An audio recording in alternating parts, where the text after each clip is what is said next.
Hello guys and welcome back to the channel. In this video, I'm going to show you how you can generate videos with Claude. So let's get started.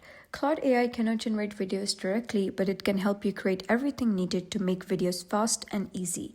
So start by asking Claude for a script. For example, write a 3-minute YouTube script with hook, intro, and outro. You're going to tell it what the script is about, or Claude will ask you a few questions about your script. When you answer those questions, it's going to give you a script outline. And then you can use the script to record your voice or use AI voice tools like 11 Labs or Play HT. Paste the script and generate a voiceover. You can also ask Claude to suggest B-roll for the script, what visuals should I add for each scene, as well as you can ask Claude to create a video editing plan for a YouTube tutorial, including cuts, transitions, and B-roll ideas. And this helps you plan your video. And finally, you can go to tools like CapCut, Canva, Pictory, and add your voiceover, clips, text transitions, and follow the plan Claude gave you.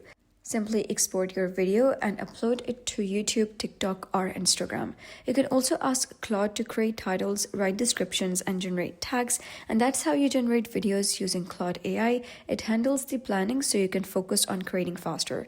And that's how you can create a video using Claude. So if you found this guide helpful, please consider subscribing and leaving a like. It really helps me out. And I'll see you next time.